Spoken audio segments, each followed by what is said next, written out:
Hey everybody, and welcome to my N5 series on the Roland P-6, where I cover a topic in about 5 minutes. Jonathan sent me an email saying I've been having trouble trying to control my P-6 with an external controller, which happens to be the J6. I don't have the J6, but I've been sending some emails back and forth with Jonathan. I thought I understood what he wanted, but I got a few things wrong. So I'm going to start by saying, Jonathan, I'm assuming you know some of these things, and you probably uh, don't need this, but just to recap for other people, the Roland IRA, I'm gonna stick with IRA. Their line has three different types of signals you can send.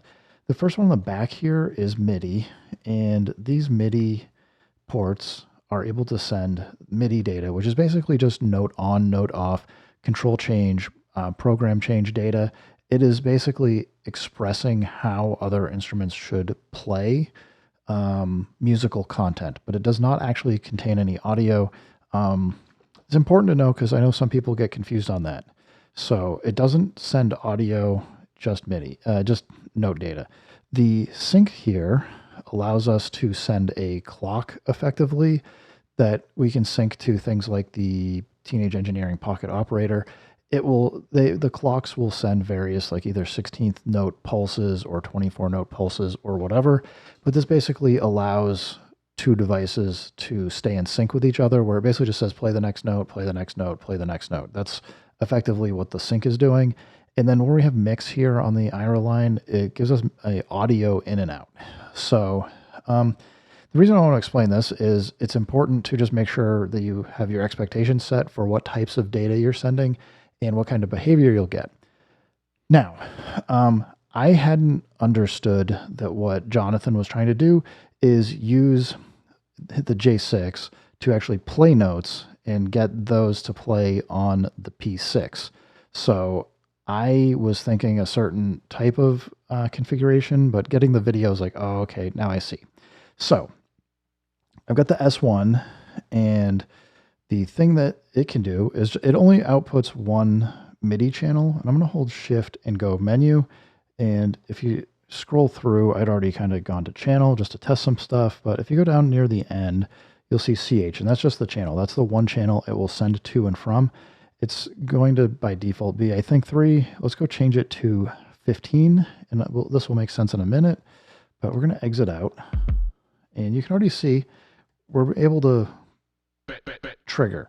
Now, the reason why the P6 is triggering is because if I go here and do Shift Menu, if you're going to scroll down, I've described this before, but there's three types of channels. There's a S channel, which is sample channel. There's G channel, which is the granular channel.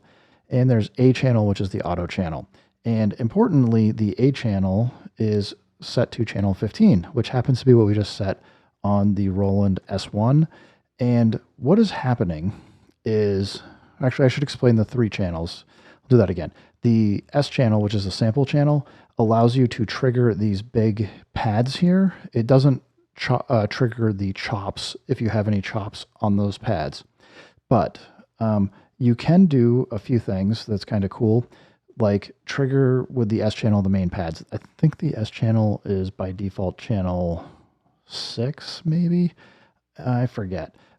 You also have the G channel, which is your granular channel, and you only have one granular instrument. Whatever you set the G channel to is what is going to allow you to use this granular and then play it. So if I had assigned the S1 here to the G channel, it would allow me to play the granular synth. Let's get out.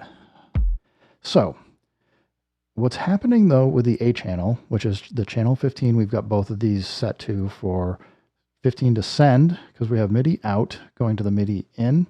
It's basically allows us to send it, use this keyboard here to play. And the reason why this is working is basically the A channel takes whatever your currently selected sample is. So I can switch to a different one and get different sound sets. So I have in the bank E here multiple drum kits that I've sampled, and basically the A channel just says whatever the currently selected pad is, when you send either from the keyboard here by hitting the keyboard button or from the keyboard on the S1, or you could use the J6 or whatever you wanted. You can then send that note data over and it will record it or play it by using the A channel. Now, there's an important part here that I think some people have gotten a little frustrated on, but this, the A channel only lets you use whatever the one current selected sample is. So I cannot, from the S1, address the pad 1 chops, which is a little unfortunate because maybe I'd like to do that. Similarly, if I come back over, I've got this piano here, I can, because it's now selected, I can play it, but I can't now also play the drum chops. So a thing to know about the P-6 is if you want to just trigger the main sample, you want to use the S channel, and that will allow you to, I think there's a note, if you go look in the manual, there's a unique note assigned for each of these main pads, and you can trigger any of them. So as long as you're not looking to do pitched values or data, it will totally work. However, if you want to actually take, like I've got here, like this drum kit, you have to use the A channel. So, Jonathan, I hope that helps you out. Now, for the other part and why I want to talk about all these other, should I have a cable here I can grab? For all these other, sorry, I just have cables that are all connected to other cables. If I wanted to play the S1 out to the P6, I do need to go, if I want the audio, because you can hear it's not playing anything right now. It's just playing, it's just triggering audio here. I just need to go out from the mix out to the in mix. And now you can see I'm playing both at the same time, which maybe is not what you want. If that's not what you want, you'll need to come back in and do shift menu. And you want this channel to be set to something that is not accepted on the P6. So again, like channel 3's perfectly fine. I can exit out. Now I can play these separately.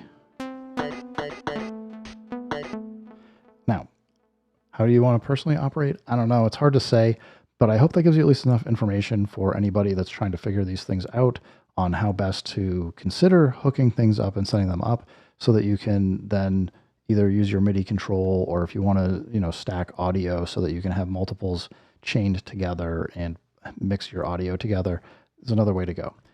Anyway, guys, thanks for stopping by. Keep making music. Keep having fun. Remember, if it sounds good, it is good.